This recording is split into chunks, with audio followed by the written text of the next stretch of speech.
Hi. So, sorry about the last Zoom call. This is exactly the sort of thing that happens with Zoom, right? Um, my power went out, and thus my internet, and that was the end of the Zoom call. So, hopefully we will have more success this week, and I'll post a link to a fresh call. So I think when we got cut off, I was talking about one thing that I wanted to really hit on from Marx. And I hope you can talk more about it then when you get to the discussion boards more. But one thing I wanted to hit on, because I think it's particularly relevant for how Wells is using him in the book, is class relations. Marx says that class is not just your relationship to the means of production, meaning not just whether you own the factory or whether you sell your labor to the owner of the factory, but that it's also a social relationship. And it's therefore a social relationship between the bourgeoisie and the proletariat. And he says this is a wildly simplified class relationship compared to what had come before. So if you think back to, say, feudal times in Europe, you had all sorts of different classes of people, and they were in kind of these myriad networks. You had the aristocracy, of course, this kind of landed gentry. You also had the church, members of the priesthood, people in monasteries, people in nunneries. You had freeholder peasants, you had serfs. You had, amongst those freeholder peasants, people who were tenants and people who owned their own holdings. You, in cities, had craft guilds, and they had their own very particular and very stringently kept levels within them, right? So there's all these people and all these kinds of different relations to the means of production, the land, the tools, the things that are necessary to produce the means of life, the objects we need to subsist on, be they food, housing, goods of any kind, etc., right? And this was this wildly kind of complex set of class relationships, right? You know, how you stood in relation to everybody else, as well as how you stood in relation to that means of production. And it's Marx's contention that the advent of capitalism really simplifies this, that we go from all these myriad classes down to two. And that capitalism as an economic cycle, because it does move in cycles, right? You get new raw materials. You know, if you're the owner, you buy new raw materials. You buy more labor. You put them together. You produce a commodity. You put the commodity up for sale. You sell it. You get money. You put more money back into getting more. Right? I mean, the capitalism is extremely cyclical, and this cycle doesn't just recreate capital. It also recreates the social relationship between the two classes. And remember, he says that's fundamentally an exploitative one. That the owners derive their profit from the surplus value created by the workers in the gap between the amount of value they produce and the wage they're paid. And this idea of the relationship between the bourgeoisie and the proletariat, I think, really takes us into Wells. I assume by now you've read far enough to have a really good sense of what's going on with the Morlocks and the Eloi, right? And this reflects Wells's thinking about what's going on in England at the time. So Marx himself is writing Capital in England. He himself is German, but he's writing in England in the 1850s and 1860s. The problems that he describes, and actually big chunks of Capital, are really devoted to research, like statistics about life expectancy and in worker sections surrounding factories and things like this. This massive differentiation takes place physically between the classes, in terms of this increased urbanization. More and more workers who have been displaced from the land pour into manufacturing centers looking for work because all they have to sell is their labor, and they must buy the means of subsistence on the market, so they must make a wage. This kind of piling into, and remember, there's like no regulations at all. There is nothing in the way of environmental protections. There is nothing like OSHA. There is absolutely no tenant protections at all. I mean, just nothing. Not even building inspection, really, as all of this gets ramped up. All of that comes later. The working class sort of fighting for some kind of protections in these regards. But basically you have people who have nothing but themselves pouring into increasingly dense urbanized centers with tenement housing. I'm sure in some history class you've read an account of this sort of late 1800s, early 1900s, right? Cramped working, people getting sick, they don't have access to clean water, and I mean, government statistics throughout the 19th century that Marx references and that Wells, I'm sure, is aware of. The life expectancy drops, the average height of people drops because their nutrition is so poor in their living conditions. The incidence of diseases, particularly diseases of the lungs, go up. This mode of living. And this is what Wells is getting at when he describes the Morlocks and the Eloi, right? I mean, this is something for friends to talk about amongst yourselves a bit, but this idea that the class separation between the owners and the workers gets so extreme at some point that they actually speciate. Now this takes me to the next point, right? Because obviously we belabored Marx a fair bit in the lecture last week. Marx isn't the only person that's influenced Wells here. We also have the influence of Darwinism. I assigned this to one of the groups. So Marx publishes Origin of the Species in 1855 and proposes the idea of evolution, which I'm sure you're all familiar with. But the way evolution works in general, as Darwin lays it out, is that there is limited resources in a given ecological niche. There are species in competition for those resources. Species will just naturally, through variation, different individuals will just naturally have some genetic variations that give them, his finches. Darwin's finches are a great example of this for this reason. One beak is long and skinny a little bit, and one beak is kind of shorter and stouter a little bit. And which bird, the bird with the long skinny beak or the bird with the short stout beak, which bird can get into the seeds that are available to it better? That sort of thing, right? This sort of natural variation that happens between individuals.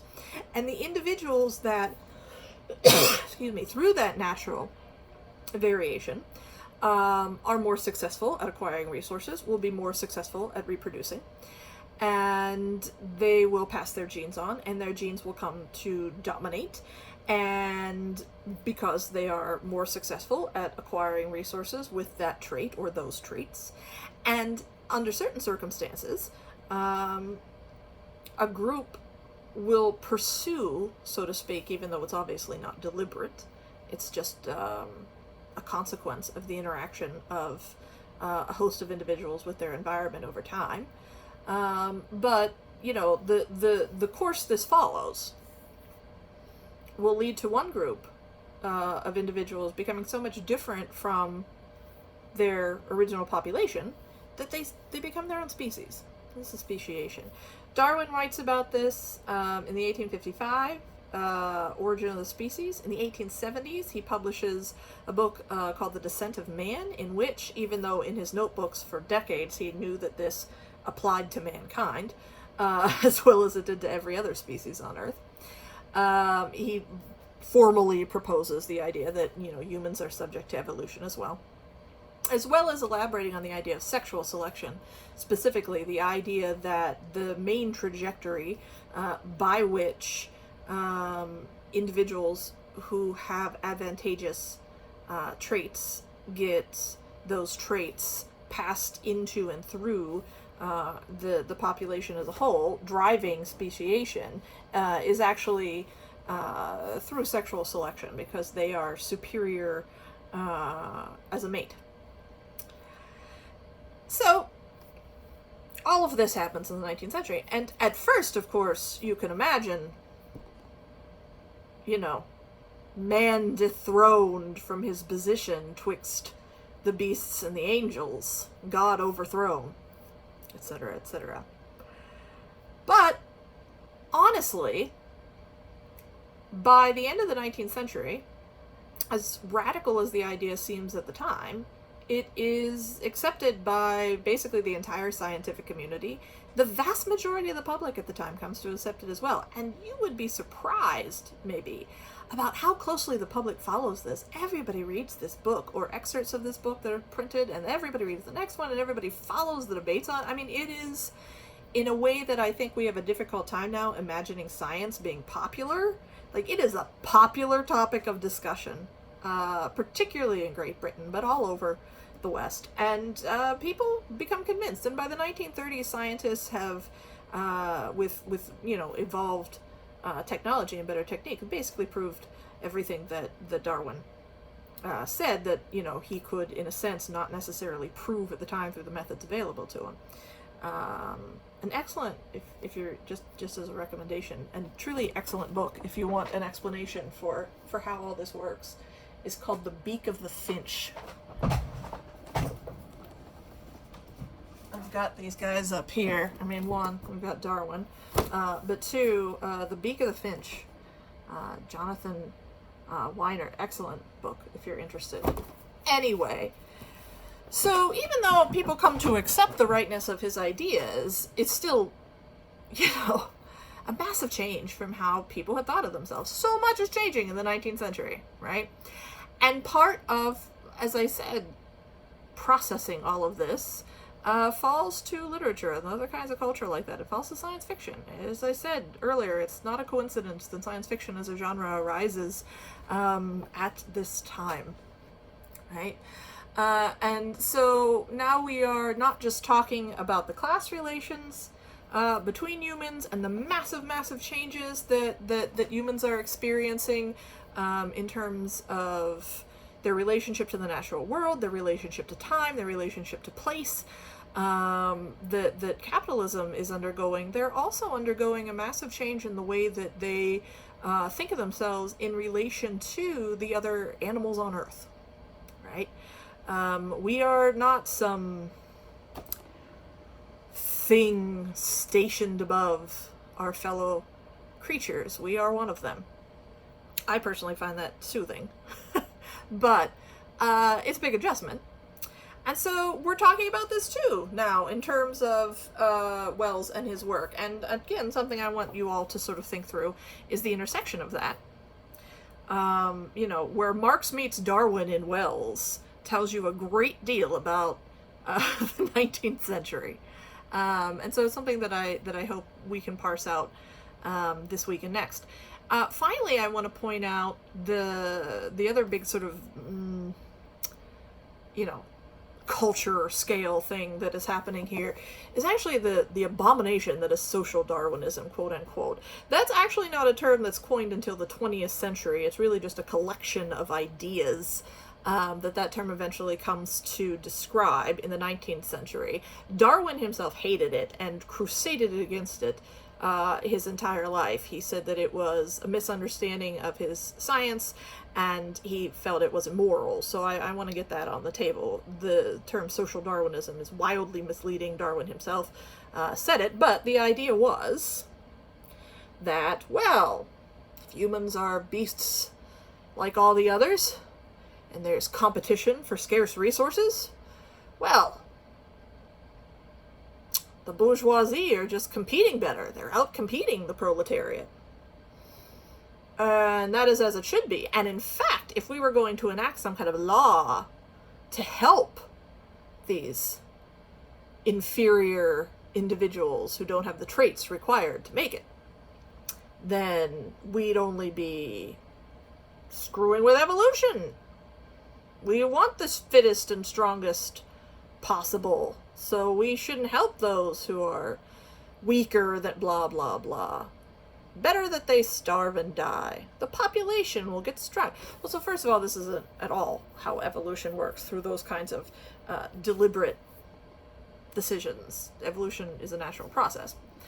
Secondly, it's not at all the kind of pressures that Darwin was talking about scarce resources, because the fact is the resources are not scarce.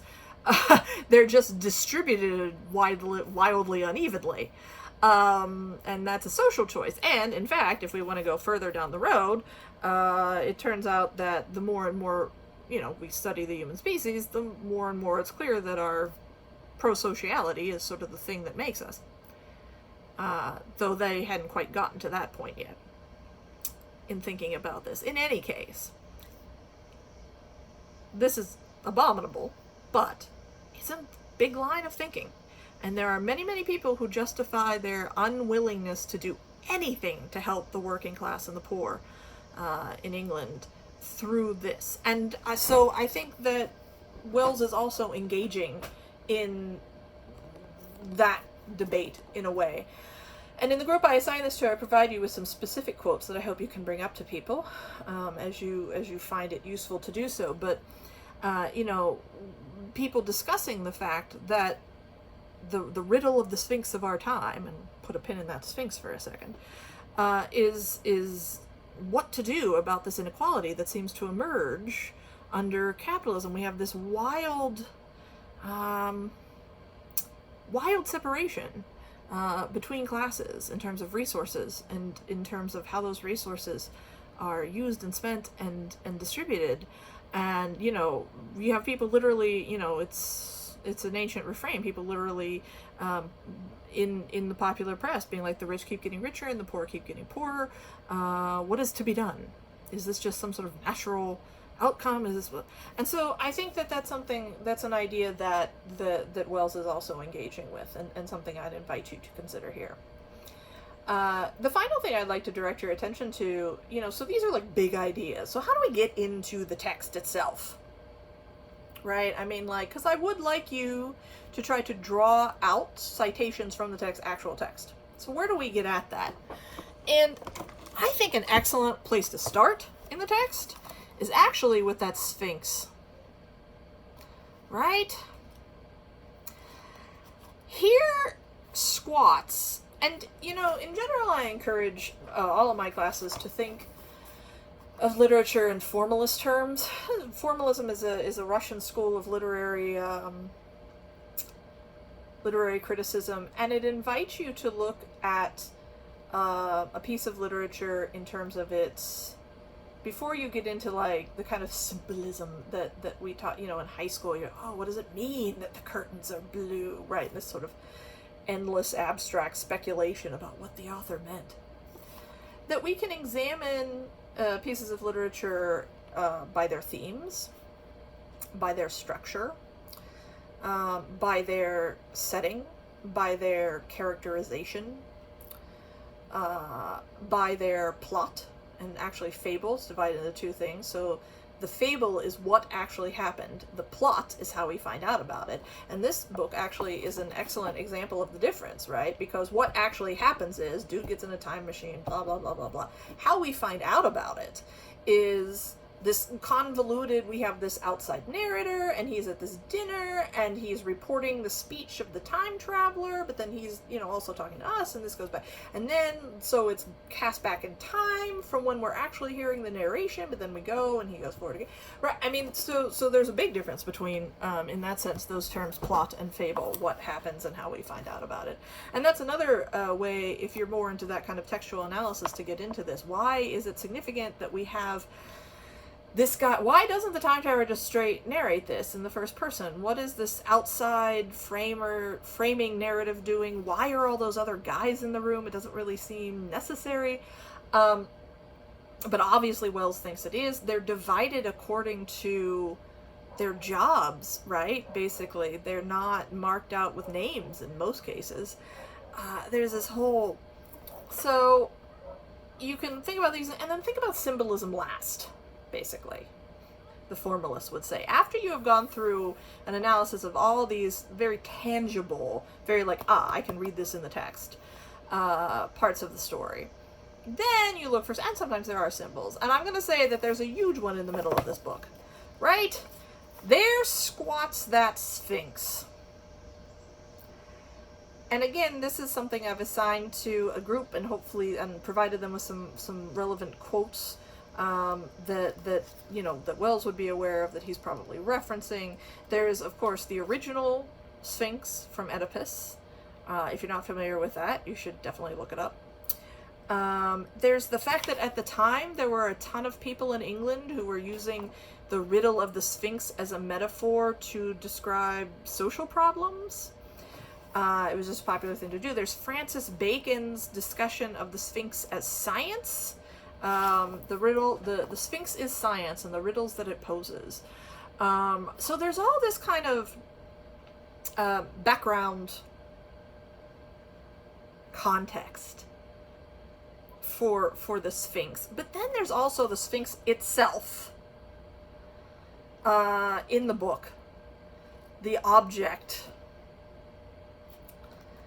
And I would like you maybe to consider how the Sphinx is described, almost personified, right? Almost characterized. This big, white, rotting thing that it's where his time machine disappears into, right? It's this enormous, just load-bearing thing. And whomst in the story does it resemble with its white, kind of atrocious, pock-marked face? I would say the Morlocks, right? What does that imply? I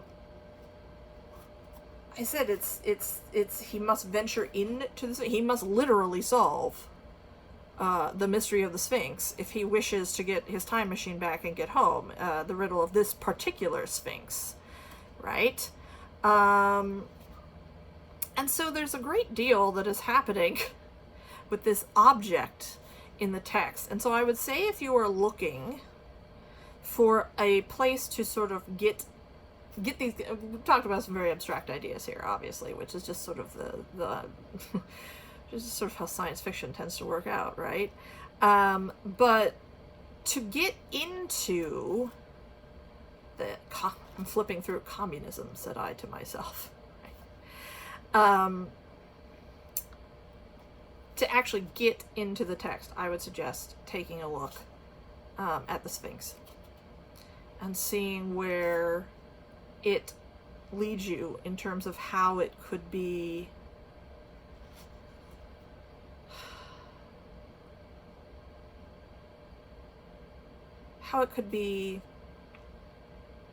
understood, how you can follow the threads of this object through the story in terms of its appearance, in terms of its contextual meaning.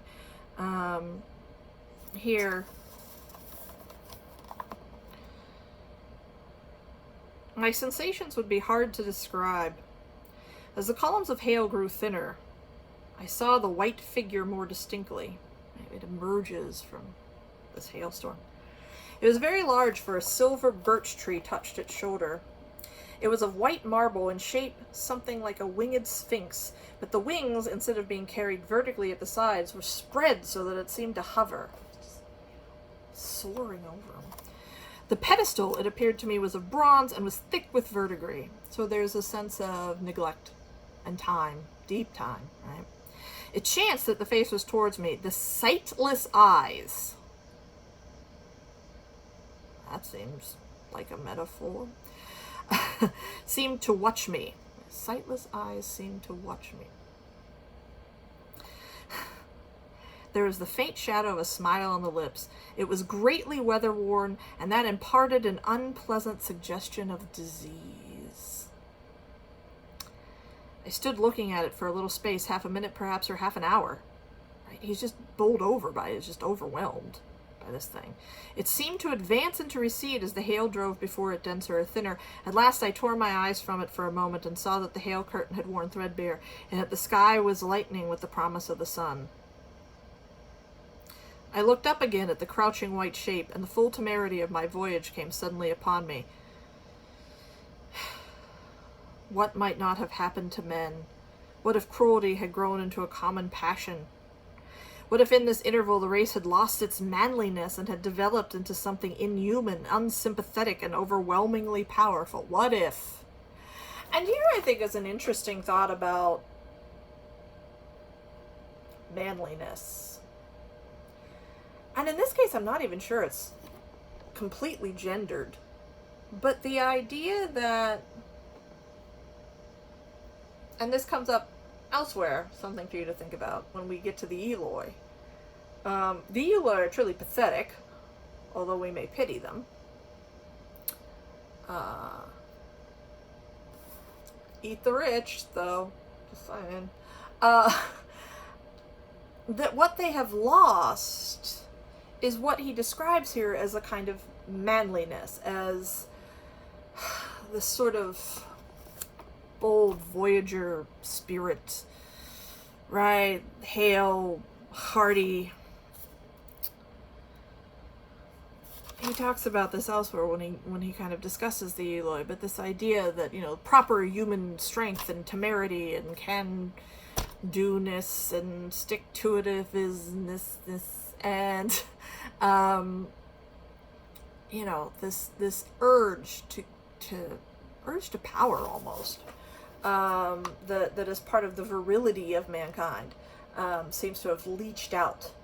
And if we think ultimately about what divides the Eloi from the Morlock, it seems to be that has leached away because the Eloi long ago stopped working. What do we think about that? And the Morlock, of course, degenerated in their own way with nothing but work. Anyway, I think that there are places in the text like those where we get descriptions of the Sphinx, or descriptions of the Morlocks, or descriptions of the Eloi, or descriptions, if you're going to go this way, of the abandoned museum, or descriptions of those dinners in the interstices where we have all those people gathered around having this, like, conversation, this narrative. Why are those people there? Those are places I would recommend trying to get into the text if you want to, like, literally get into the text. Like, you want to start with a paragraph and tease out what that paragraph does for the story and what kinds of symbols and meanings it contains and which of those threads we can follow out into the rest of the plot, and maybe try to get at some of the abstract ideas that, you know, we're talking about with, you know, Marx and Darwin and et cetera, et cetera. As a side note, I'm probably going to bring this up a little bit next week during the lecture.